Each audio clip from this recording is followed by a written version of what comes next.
фраснах в банята. Защото петната се чистят много по-лесно от кочките. Дори мъртъв ми създаваш проблеми, Маноло. Но знаеш ли какво ще ти кажа? Заслужавам почивка след всичко, което трябваше да свърша заради теб. Тази сутрин.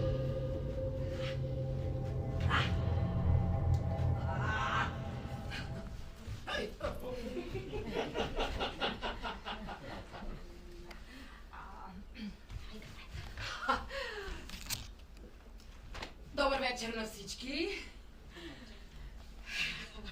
Как сте? Така. И аз съм много добре.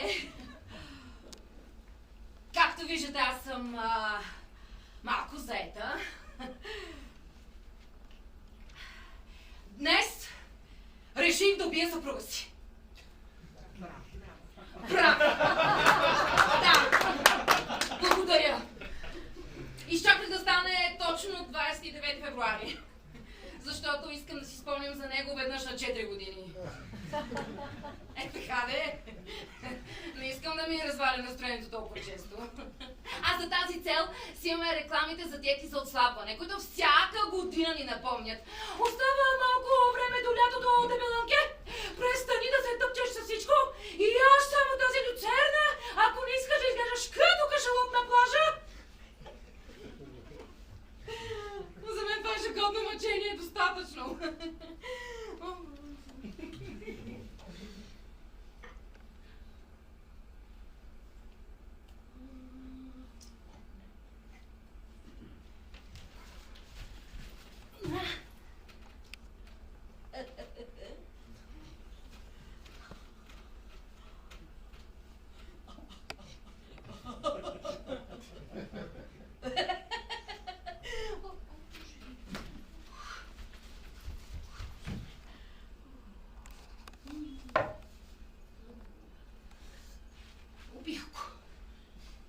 Защото е мой. Както пише в документите, които подписахме. Ах, колко бях красива! С моята бяла булчинска рокли, дългия вуал и мой Маноло, елегантен и чаровен. А за мен тогава той беше най-прекрасният мъж на света. След седмици, когато го опознах, започнах да си задавам някои въпроси. Космите на гърба му имаш ли ги преди? А коремът? Докато бяхме гаджета, той ми изглеждаше на нещо средно между Джеймс Бонд и Райан Гослинг. А всъщност се оказа Годзила.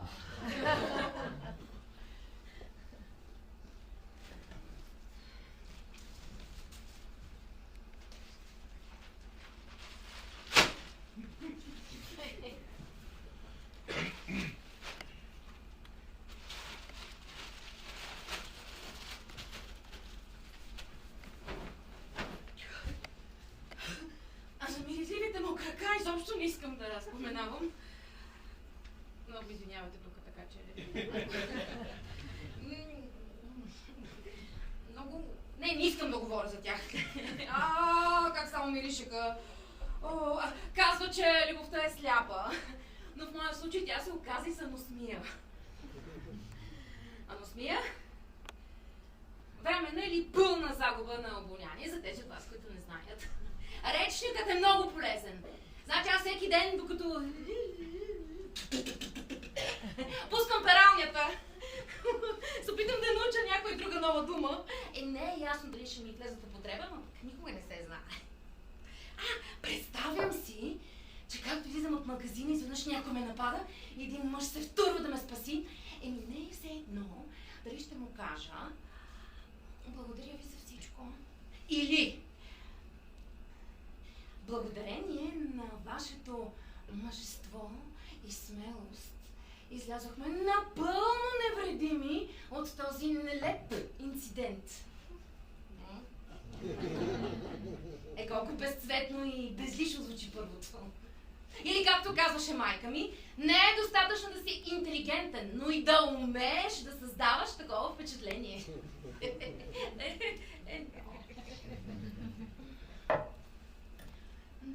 Докъде бях си? Да. Знаеш, докато бяхме гаджета и ходихме на къмпинг, на палатки, не си спомням да съм миришали краката. Но явно съм била влюбена. И без обоняние, както се разбра.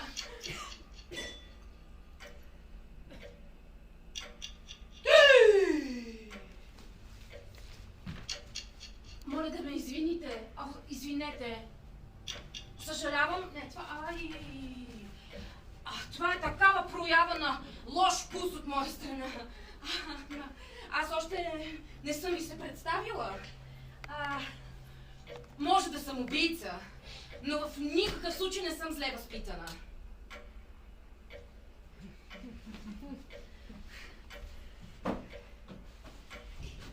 Това.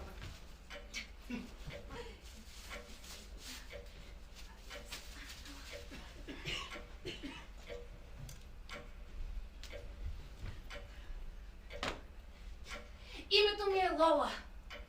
Дъщеря на Матия, селския лавкаджия. От семейство Арансиус, т.е. досадниците. Както е бил прякора на моя прадядо, който бил... странна птица, с други думи копеле, поради което са дали на рода ми прякора Рансиус досадниците. Майка ми Милагрос пък беше от рода Путонес. Не мисля, че е нужно да обяснявам какво точно са вършили дъщерите на другия ми прадядо, за да получа този прякор. Онзи там е Маноло. Или по-точно беше, защото току-що го убих. Но знаете, че се чувствам толкова свободна, толкова добре. Аз дишам по-добре и всичко е по-добре. Цял живот глътам хапчета за синузита си, а всъщност се оказа, че лекарството било да убия съпруга си. Да ми го бяха казали по-рано. Не си мислете, че съм лош човек. Но много беше копеле. Аз, както сте разбрали, една заслепена глупачка. И без обоняние. Също.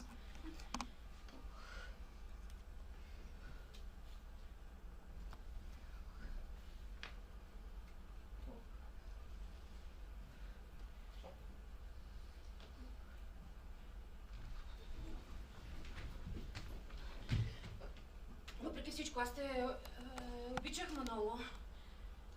Ние бяхме щастливи заедно. Даже си спомням първия път, когато ми каза "обичам те". Аз се развълнувах като пълна глупачка, вместо да те попитам защо. Тази фалшива любов се промени, когато се оженихме. Докато бяхме гъджата, ти беше мил и внимателен и ревнив. Но аз си мислех, че той е такъв, защото ме обича толкова, че не иска да ме докосва нито вятърът, нито съседите, нито братовчет ми, нито брат ми, нито майка ми. Да, тогава не ми се стори подозрително. Усъмних се за първи път, когато преби мъжа на приятелката ми Силвия, защото той ми попита кой номер сутиен нося. Аз си купила сутиен в магазина за бельон на мъжа на приятелката ми Силвия. Маноло решил, че той ме сваля. От тогава си купувам бельон само по интернет и давам адреса на неговия офис, за да не ми го достави някой добре сложен куриер.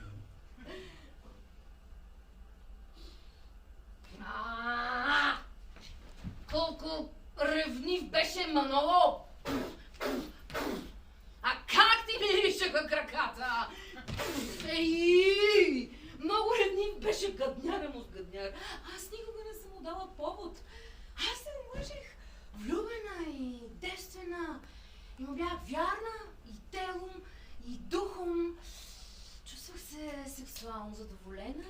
И не само аз, и съседката отдолу, и тази, която живее срещу наркомана, и секретарката в офиса им, и братовчетка ми Виргиния, също труда Путонес.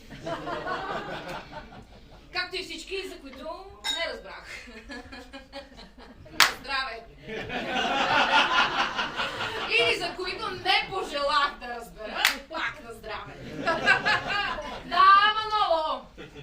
Не съм толкова тъпа!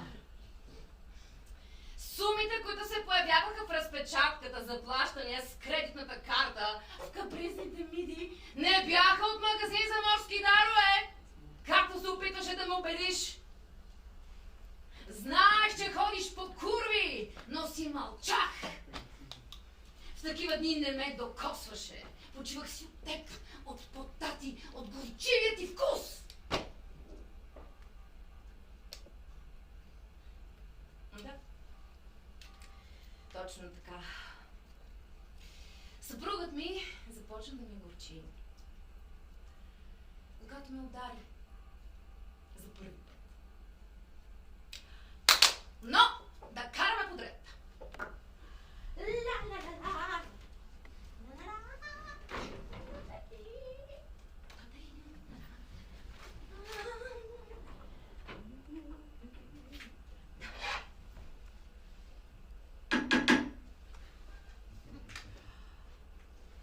Това тяло, което лежи там, е на един лъжец.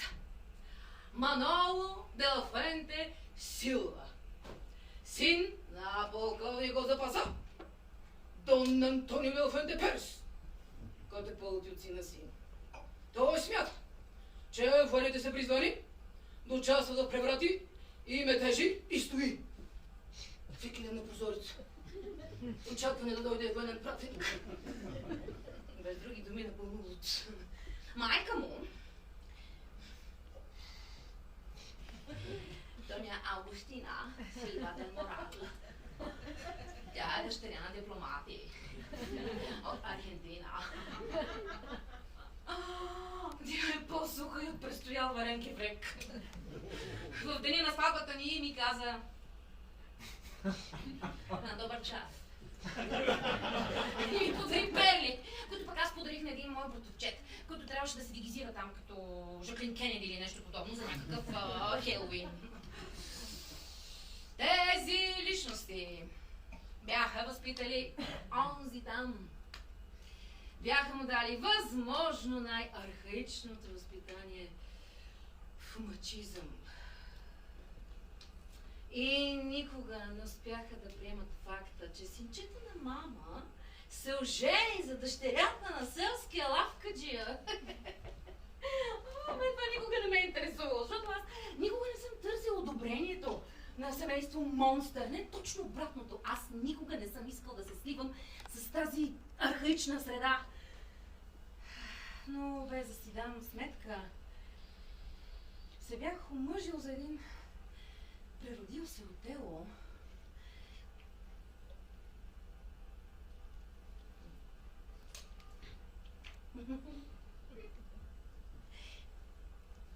Запознахме се на селския панаир.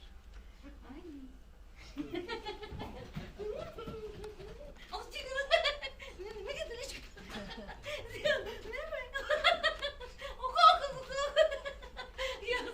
Ох, се влюбих в него още от първия път, когато погледите ни се срещнаха. Ако знае какво ме чака, щях да си избуда очите. Обаче паднах в мрежите му. Той беше професионален съблазнител. За по-малко от половин година успя да ме отдели от семейството, от приятелките ми. Успя да ме накара да напусна работа и изследването си. Аз също успях да го променя за някакви неща. Трябваше ми почти година да го науча да вдига капака на тоалетната чиния, докато пикае. Не, дори не съм си помисля да го карам да пикае седнал, нали? А за разлика от някои други, трябваше.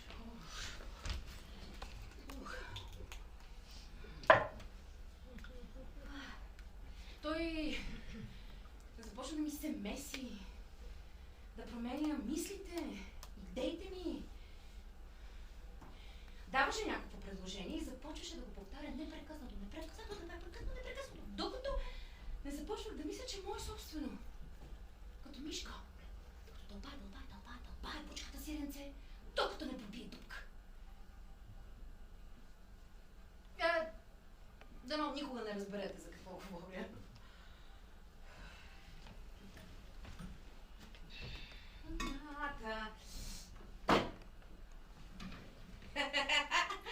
Още не бях свикнала с прашата хълка, когато Манол ми подари една от неговите образователни книги. Наръчник на добрата съпруга.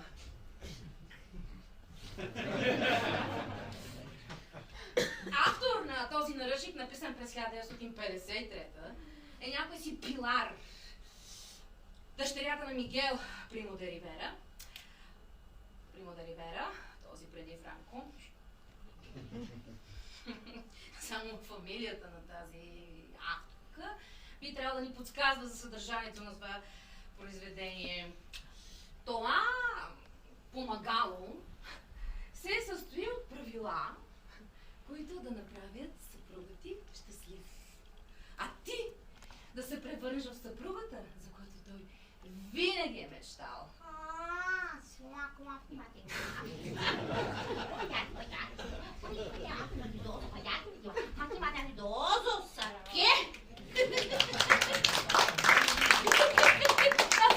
Аз в началото мислих, че съм умряла. Също като него там. Обаче последствие разбрах, че той очаква точно това от мен.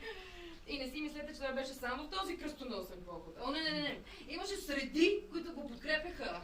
Организации, които се бяха посветили на дискредитирането на жените. Аз сега ще прочета някои тези правила, за да разберете за какво говоря.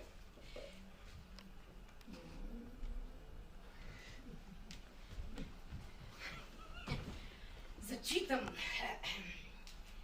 Така. Бъди винаги красива. Почини си 5 минути преди той да се прибере, за да бъдеш винаги свежа и сияеща. Бъди нежна и забавна. Аз започнах да чета автомото свят. Да може пак да се опитаме да имаме някакви общи теми. Интереси.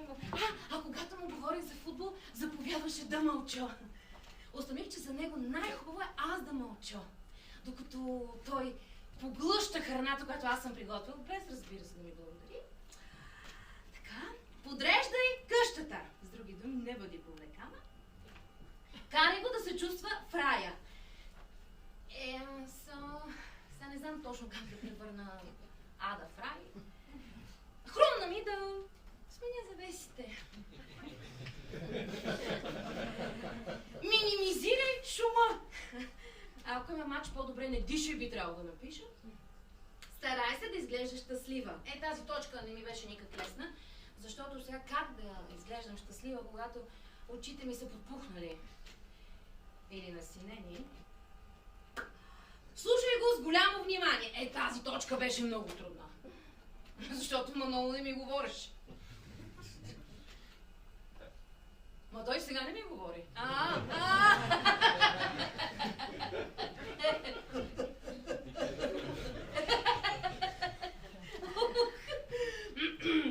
Не се оплаквай, моля. Да се оплаквам ли? Не. Предпочитам да остана на точка 7. Минимизирай шума. Ето да. Такова поведение очакваше от мен Манол и колкото и да е тъжно, успя да го получи. Пилар. Благодаря ти, Пилар Примо де Ривера, за това, че си написала толкова практичен и в същото време жесток наръчник. В действително се оказа, че тя изобщо не се е омъжвала.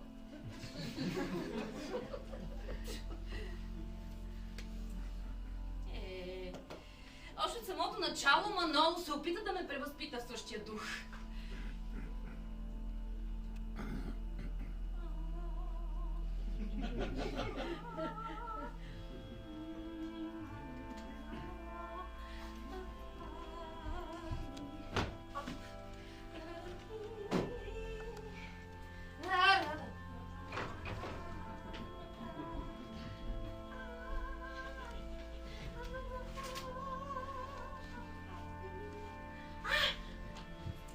След наръчника Манол ми подари още една книга, също възпитателна. Тя трябва да е някъде тук.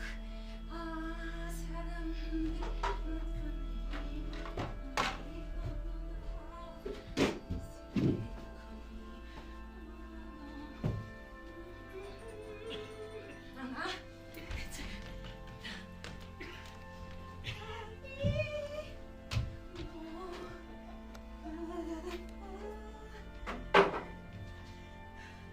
Омъжи се и бъди покорна.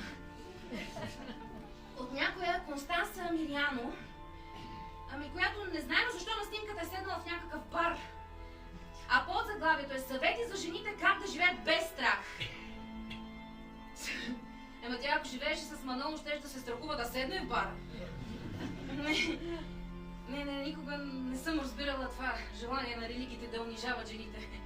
Не, това произведение е подкрепено от самия архиепископ на областта, който е участвал в финансирането на това произведение. Което е било номер 1 по продажби в много страни и също така и в Европа. Вижте се какво става дума.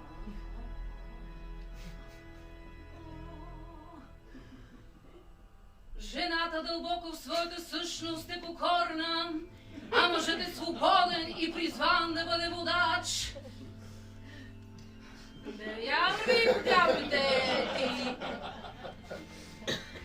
Ако той прави нещо, което не ти харесва, можеш да го споделиш с Бог. Само трябва да коленичиш и в повечето случаи проблемът се разрешава.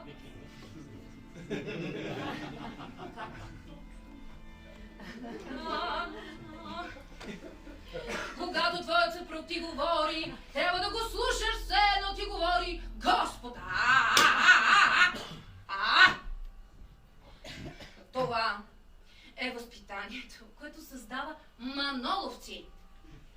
Подкрепя го един господин, който разбира много от брака, религиозно лице. Не, както казах, никога не съм могла да разбера това желание на всички религии да унижават жената, когато най-големите религиозни поми са ги изливали мъже. Но ние винаги сме на заден план. Адам, защитник на животните, Ева, дебелана, която еде каквото не трябва. Йоан, пророк, е кръстител, а пък Саломе е стриптизьорка. Господ е създател на света, а девата само се появява и се усмихва. Исус Христос е Месията, а Мария Магдалена – проститутка.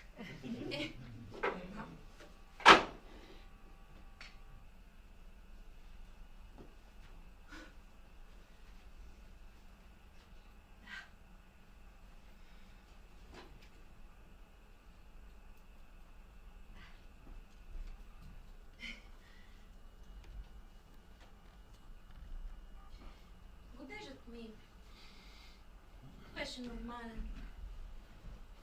Даже бих могла да кажа приятен.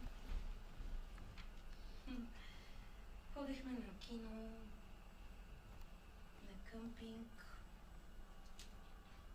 на всички панаири, както в моето село, така и в околните селца и градове. Какъв живот ми показа Маноло! Можехме да си купим някакво военно, не ами венско, исках да кажа, колело. За да може да изкараме малко пари от всичките тези панаири. Слушах с неговите уши и гледах с неговите очи. И се чувствах толкова щастлива, когато го виждах как седи с мъжете, неговите приятели на масата и пият, докато аз стоях при омъжените жени. Мислих си, че съм щастлива. началото много изглеждаше толкова силен и мъжествен. Когато ме целуваше и усещах уханието на лосьона му и цялата настръхвах, караше ме да бъда страстна. И както повечето жени се чувствах съблазнена от дивата страна на живота.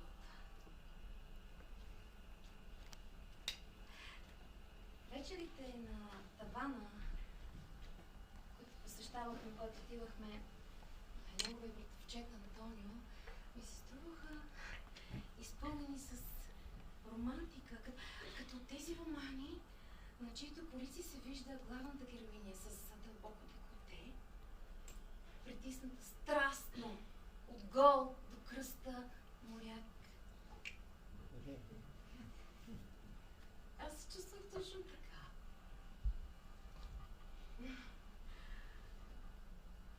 С времето си дадох сметка, че в романите не са описани някои подробности, които ми се случваха на мен на този талант. Не, аз никога не успях да приема това, което се случваше на този таван. Не можех да приема главната героиня, тази с дълбокото деколте, да бърше сълзите си, докато се опитва да изтрие остатъците от моряка по бедрата си. Не можех да си я представя, затворена в банята, да шие дрехите си, които той се опитал да разкъса, докато я насилва. Не, това не беше романтично, това беше гнусната, най-мръсната действителност. Аз не исках да изживявам главите на този роман. Бих заменила моя мъж, насилник моряка, за един световец с най-скучния и досаден бабримец на света.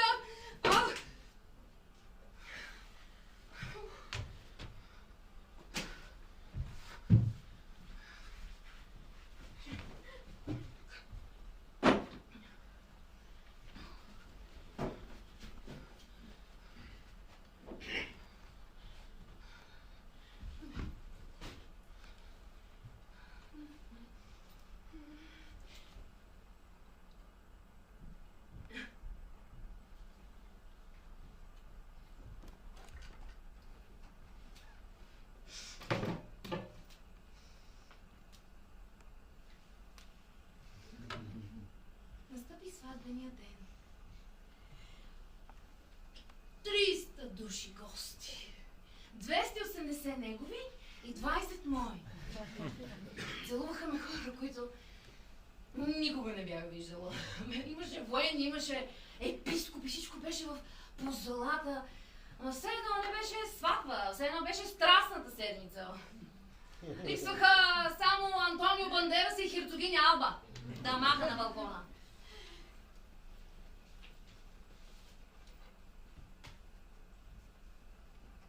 Няма да забравя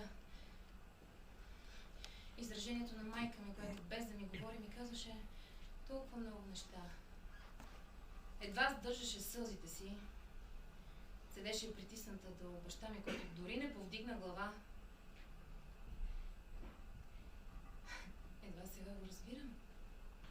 Виждала истината, която аз не виждах. Дори не ми направи впечатление, че моите родители са настанени в дъното на залата. Значи, представете си, огромна зала, 300 души гости, моите родители настанени в дъното. Опитах се да попитам, много може да седнат малко по-напред. Но той ми каза, че първо трябва да бъдат настанени важните гости, а след това роднините, защото те няма да се обидят. Моите. Нали, Манол? Защото твоите бяха настанени на нашата маса.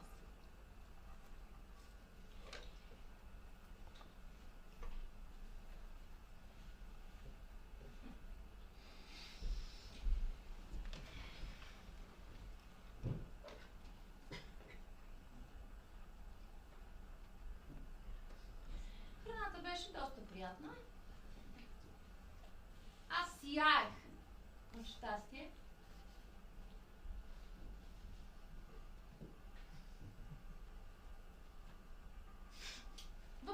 бях гримирана. Защото Маноло не обичаше грим. Казваше, че е за проститутки. А майка му беше с зелени сенки. И боядисани в черно вежди. Е ярко червена червила.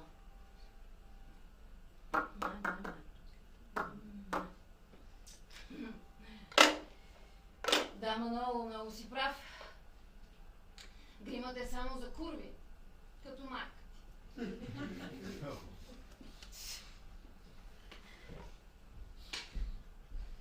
Извинявай, мамо, че не послушах очите ти. Ти виждаше за какво чудовище се омъжвам.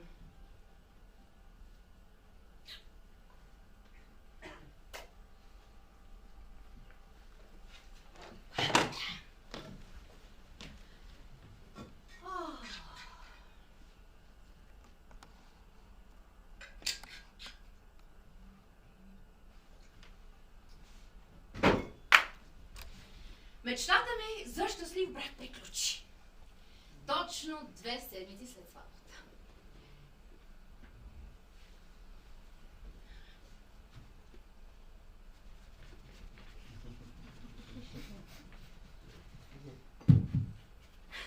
Когато те попитах дали брат ми може да дойде на следващия ден на обяд, ти ми отказа. Аз поисках да разбера защо, но вместо отговор ти плисна чашата с бира в лицето ми, без да ми кажеш нищо.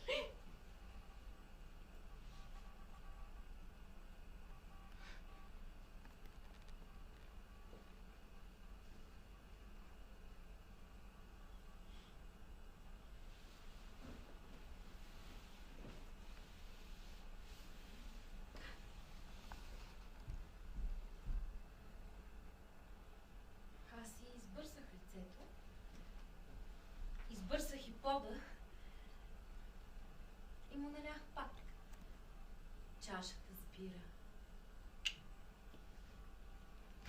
На проклетника му трябваха 10 дни, за да повтори след случката с бирата. Този път ме блъсна. След 2 месеца последва плесница. Маноло спазваше строго определен ред на униженията и малтретиранията. Сигурно, защото имаше военно образование. Нали, Маноло? Аз не. Аз преминах от извинявай, но наистина много съжалявам до убийство! Директно, без преход! Сигурно това се дължи на моето обикновено образование. Ей, Манолито! Знаеш ли, аз сега ще изпия една чашка за твое здраве, оле! Ай!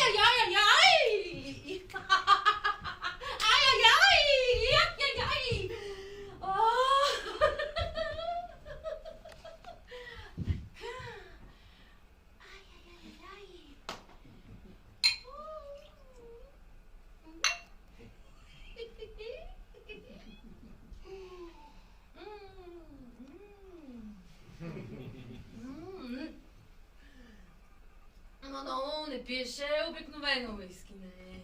Само отлежало, шотландско, от скъпото. Аз много се забавлявах, защото бях запазила една празна бутилка от неговото любимото, която пълнех с нещо, което купувах на промоция от супермаркета. И всеки ден след обяд, докато миех чиниите, го виждах как той така блаженно отива и си отпивам от уискито, а аз си прошепвах много тихичко, за да не ме чуе. Това е от ефтиното. Да, Пако!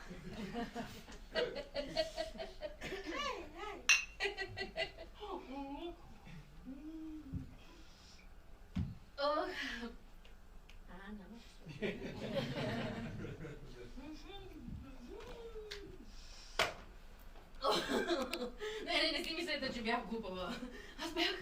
Аз бях луда. Аз обичах да излизам, аз обичах живота. Манол не се ожени за някаква безлична лицемерка.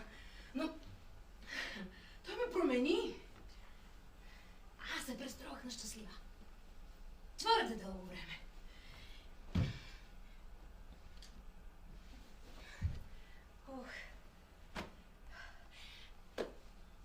Дори исках да стана майка. Но в този случай природата се отнесе благосклонно и с разбиране към мен. След като направихме много опити и понесох обидите на Маноло, който смяташе, че само аз съм виновна той да не стане баща, но най-накрая отидахме на лекар. След като направи всички възможни изследвания, лекарът установи, че Маноло имал мързеливи сперматозоиди. Той беше мързелив за всичко. Той не ми помогна нито веднъж, нито с пазарските турби, нито с прахосмукачката, така че ние дадохме куп пари, за да разберем, че Маноло е мързелив и отвътре.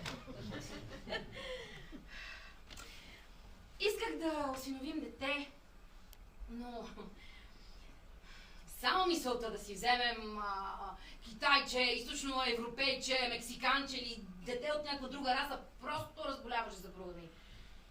Той мразеше мигрантите, повече отколкото мразеше мен. И също поне толкова.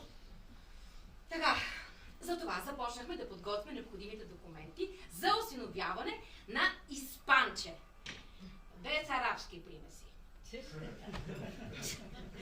Трябваха им 14 месеца, за да ни доведат семейен психолог, който тепърва да прецени дали ние сме годни да станем родители. В периода, в който се опитвахме да осиновим дете, Манол ми изневери 100 пъти. И също толкова пъти ме удари. И всеки път, когато влизах в банята, за да измия следите от кръвта, желанието ми да отглеждам дете намаляваше. Не, аз се страхувах, че той ще го възпита като себе си. Не. Синът ми не можеше да бъде още един Маноло. Затова в деня, в който пристигна семейния психолог, аз по невнимание оставих котлон, включени горе тигана. Оставих така. И крановете в банята отворени ги оставих така. И пуснах 2-3 по невнимание улични котки, къщи, от което къщата замирисва на курник. Въпреки че ми коства една от най-големите караници в живота. Естествено посещение при лекаря, разбира се, че го излъгах, че съм паднала по стълбите, но аз не допуснах да бъдем обявени годни за осиновители.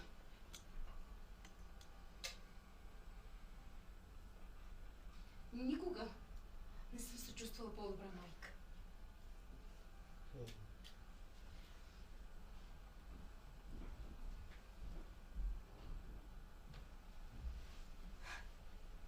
Но това дете, което очаквах и което не познах, с което мечтаех да се спивам и което обичах, без да го познавам, му дадох по-добър живот, своеобразен жест на обич, за който той никога няма да разбере. Оставих го да отиде при друго семейство, което да го отгледа с любов, а не да расте в мъчиска диктатура.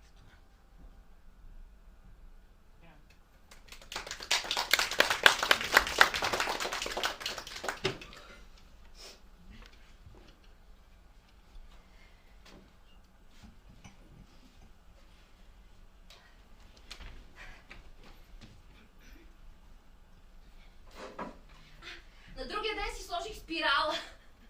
Да не би случайно някой от сперматозоидите на Маноло да се окаже работлив. Тогава щяхме да я втасаме.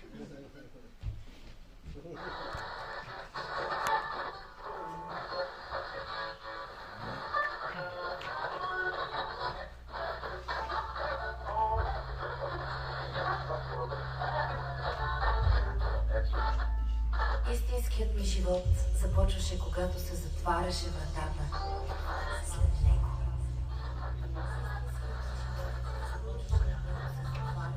Въображението ми помагаше да оцелея в тази сурова действителност и да бъда съвсем друг човек, далеч от живота, който водя. В този момент мечтаех, летях, радвах се на всяка минута, която можеше да бъде и последна. В този само мой живот пусках радиото и пеех заедно с него. Всяка дума ми се струваше написана за мен. И много от тези песни ме караха да се чувствам звезда. Дори и само за 2 минути. Защото кой може да говори за любовта по-добре от този, който я няма?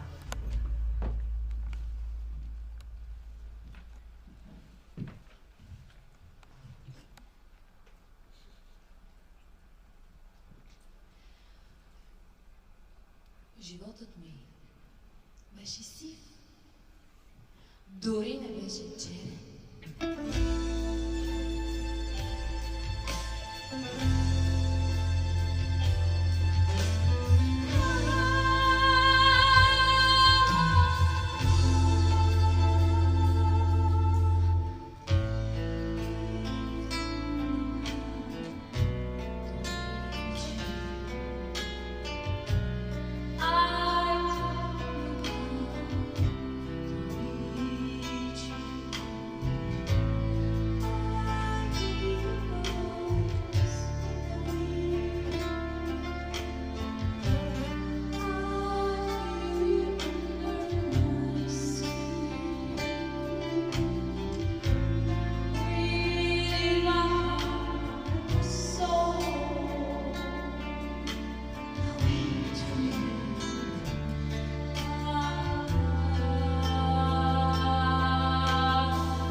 И с какво да бъда облечена?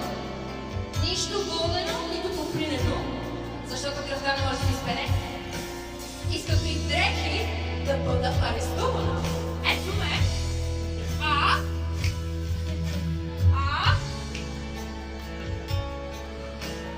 Не приберат с шал на главата, не стресана и по пижама, не. Никакъв случай. Винаги съм се питал, когато видя арестувани престъпнички. Брате, не знаете, че камерите на сутрешния блок ще са там? Никаква проява на лош вкус е това. Ето ме!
Манол заслужаваше да умре, защото беше чудовищено.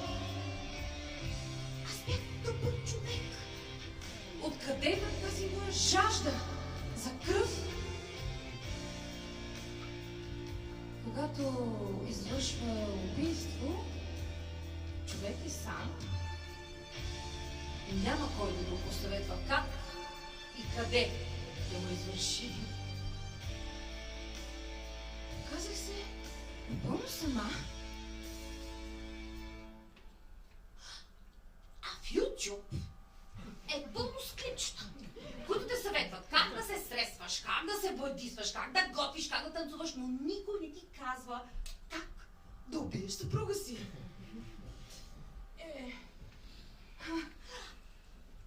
А представете си, ако имаше телефон за съвет за начинаещи убийци, нали? Представяте ли си?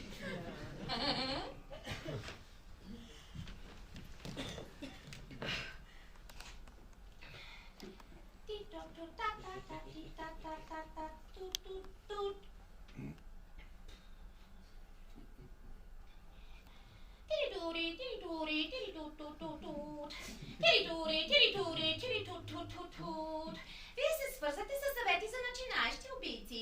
В момента линиите ни са заети. Моля, изчакайте. В момента, както казахме, линиите ни са заети. Моля, изчакайте. След няколко секунди ще бъдете обслужен. Вашето обаждане е важно за нас. Явно днес всеки иска да убие някого. Моля, изчакайте.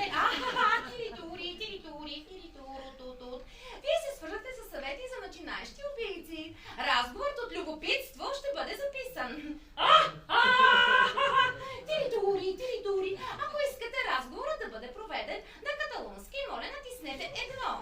Ако искате да е на баски, моля натиснете 2. Ако искате да е на кастилски, моля натиснете 3.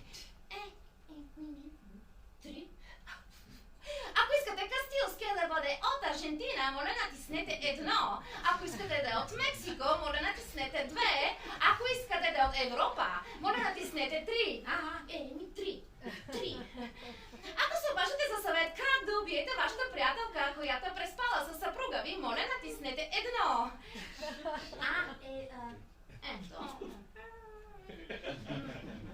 Ако се обаждате за съвет как да убиете вашата свекърва, която е гадина, моля натиснете 2.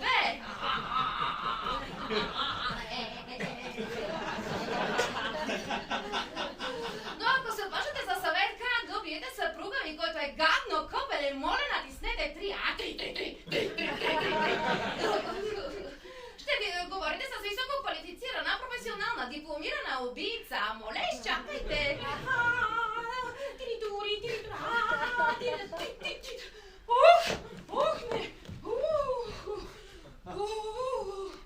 Дошежда е много лесно, мана.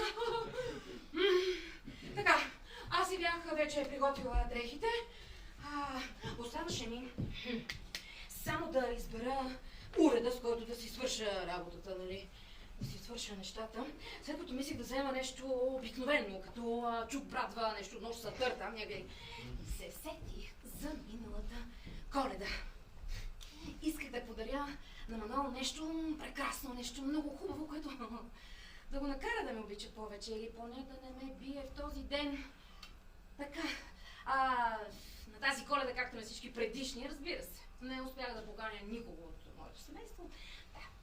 Реших да купя на Маноло радио за баня, за да може да си слуша любимите мачове, докато е под душа.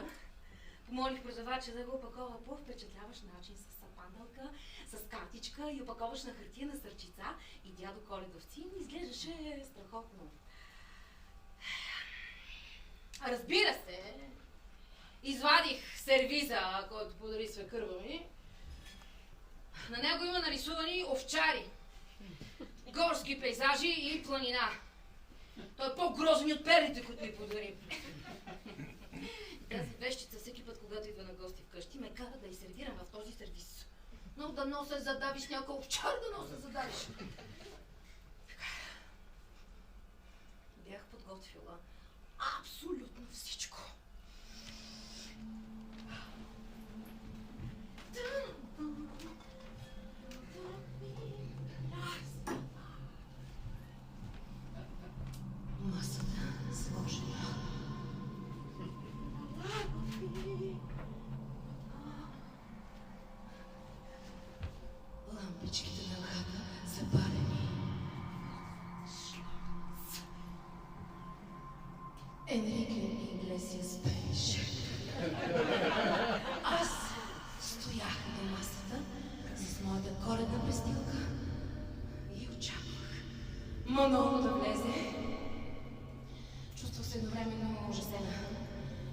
А всъщност време много разтърсено за нея. Аз не знаех как точно ще се приберем много.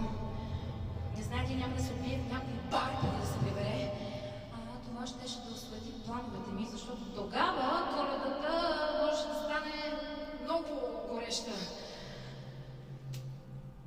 Чух превъртането на ключа в ключалката. И възелът в стомаха ми ме остави без дъх. Не трябваше да види ужаса, който изпитвах. Той влезе, аз го погледнах и въздъхнах с облегчение. Прибираше се в лошо настроение, но не беше пиян. Аз се затичах към него с усмивка, с подаръка в ръка да му честитя Коледа, целунал го, той отвърна на целувката ми, след което тръгна към кухнята да си вземе бира. Мен нищо не ми каза, само така посочи масичката в антрето и каза: остави го там, ще го отворя после. И влезе в кухнята. Аз нищо не казах, изчакам да изпие първата глътка от кренчето и го попитах: а моят? Без да ме погледне, отиде до шкафа за обувки и извади оттам един жълт найлонов плик с надпис „Най-здравата тъпичка“ и ми го подаде. Нямаше панделка, нямаше дядо Коледовци сърчица и паковъчна хартия, само една огромна кутия, в която имаше машина за кисело мляко. О, Господи, каква наслада! Коя жена с непоносимост към лактоза не би се зарадвала, когато й подают машина за кисело мляко? От 10 години сме заедно, Маноло. Кога си навиждал да гледам това шибано кисело мляко? За какво ми е машина за кисело мляко? За да те убия с нея. Изпитах огромно удоволствие, докато го удря с шибаната машина за кисело мляко.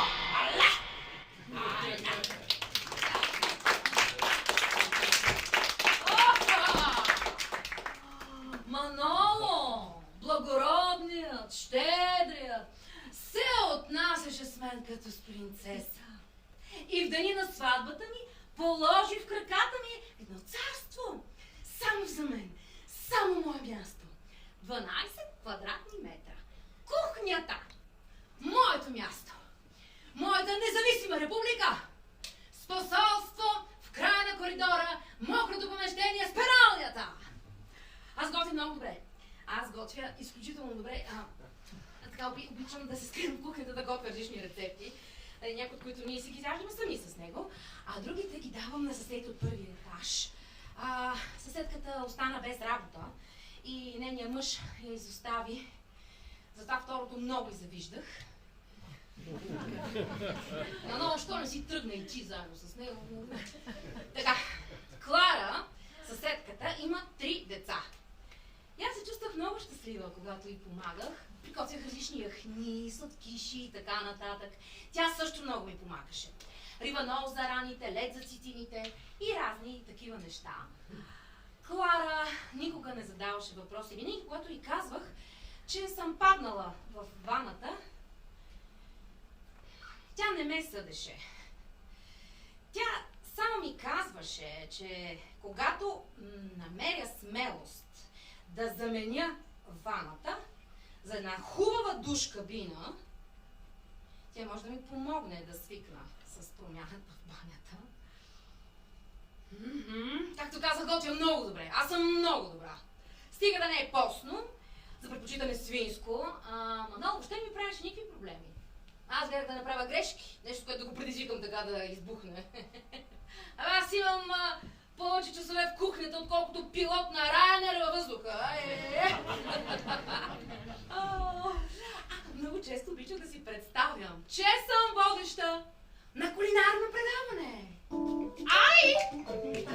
Ай! Ай! Ай!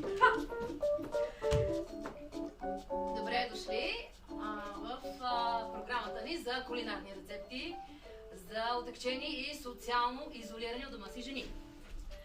Преди да започнем нашето предаване, искам да ви напомня за нашия конкурс и какво трябва да направите, за да спечелите един нов живот. Изпратете кратък СМС с текст до смачканата катерица на 2775 или се обадете на номер 903 332 334 и този нов живот може да бъде ваш. Не забравяйте до смачканата катерица на 2775. По време на ефира ние ще се обадим на някои от тези номера и ако вдигайки телефона вие кажете до смачканата катерица, този нов живот може да бъде ваш. А сега е време да се върнем към рецептата. Ай! Ай! Ай! Ай! Ай! Така, преди да започнем така да говорим за нея, само искам да ви кажа какво ще приготвим. Ястието се нарича сладко кисело свинско в машина за кисело зеле. Мляко, зелето е за бидон. Или както го наричат в азиатските страни, мълтъв съпук. Какви са ни необходимите продукти, моля да си запишете. Не пишете, виждам, че ще го запомните. Един съпруг, по възможност гадно копеле или кучисин, ако е добър човек, просто няма да стане. Някакъв вид хладно оръжие, някакъв вид режещи инструмент или някакъв друг вид такова оръжие, може да бъде свещник, кухненски робот или стик за хокей, ако се намирате в дълбоката канадска провинция, найлонови турби, въжета, долен чашав, без ластик, за да не възпрепятстваме опаковането. И разбира се, уреди за почистване. Както обичам да казвам, можеш да готвиш добре, но ако си свиня, ще оставиш след себе си свинщина. И какъв по-добър препарат за почистване от този на нашия спонсор Нов живот! Писнал ли те да чистиш тези упорити петна, докато мъжът ти те руга и те замерва с храна? Нов живот ще ти помогне всичко да блести от чистота. Нов живот трябва да бъде в дома ти. С нов живот ще престанеш да плачеш и да се ядосваш.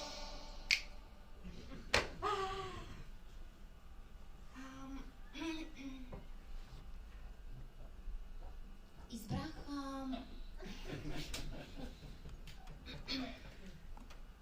уреда, с който да обездвижа обекта. По сантиментални причини. Машината за кисело мляко. Както знаете, най-важната съставка е изненадата. Защото знаем, че октоподът трябва да бъде изплашен. Пък свинята трябва да бъде изненадана.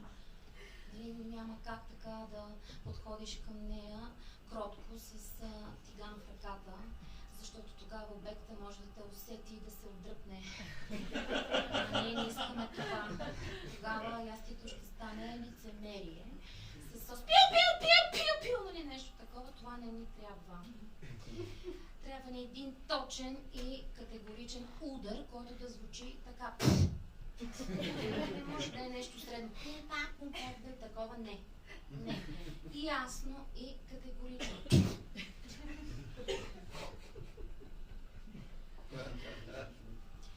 Когато свинята падне безжизнена, можеш да си починеш.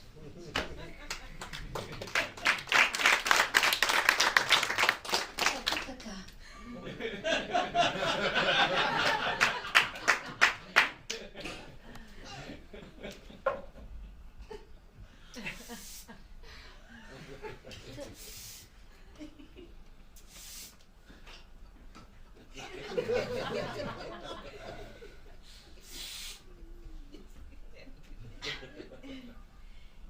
Да си изпушиш една цигарка. защото най-трудното вече.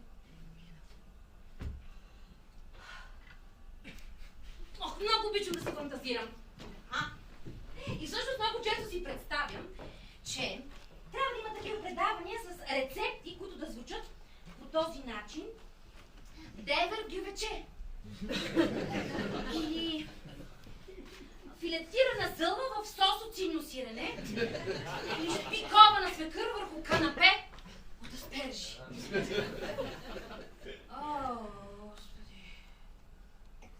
Какво да правя сега с теб, Маноло?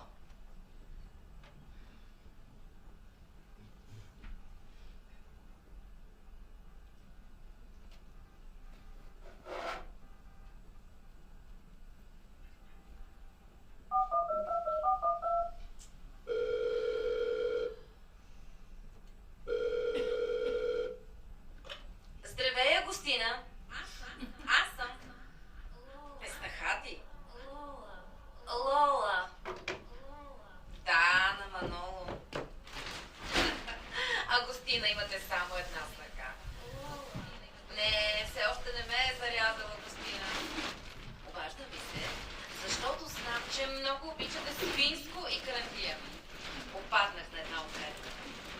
Месото ми беше много ефтино и взех с вас. Няма защо. Вие се отнасяте толкова добре с мен. Утре ще ви донеса 50 кг за кюфтета, 2 бъбрека и 1 черен дроб. Ще ги сложиш в фризера и ще имаш до Коледа, Агустина.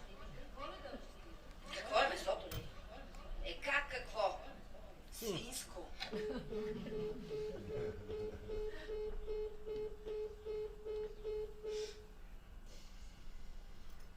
Да. Маноло си заслужава наказанието. Но не и за сметка на моето бъдеще. Днес съм Лола, но също така може да се казвам и Ева, Ана, Мария, Виктория. А той е просто Маноло. Или Иван, Хуан, Пако, Раул, Виктор.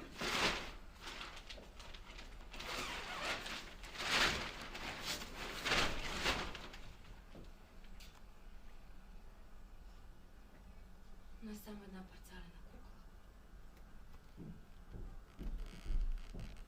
Маноло ще се прибере след час.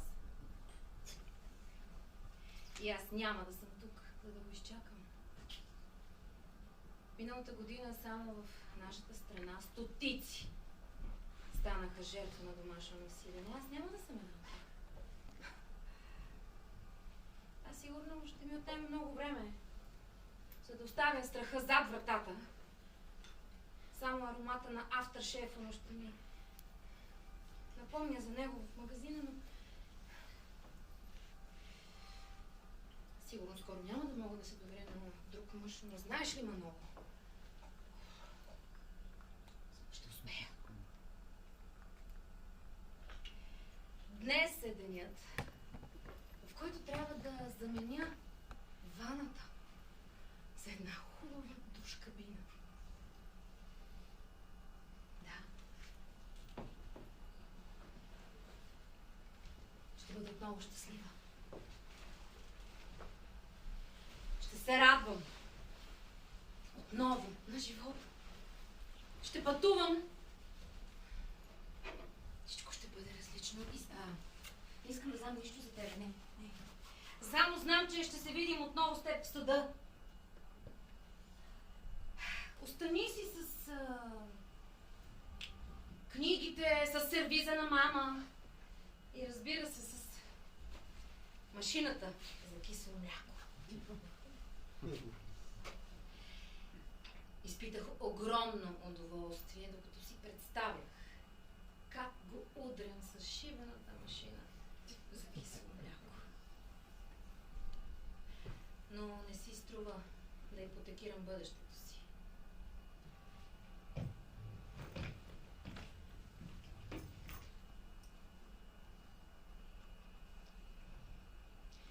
На всички Лоли им изпращам надежда, кураж, смелост. Никой не трябва да ми унижава. Никаква нежност не е достатъчна след един шамар. Вие сте смели и е време да отбележите датата в календара, когато ще вземете своето решение. Днес е денят, който отбелязвам аз. С Богом, Маноло!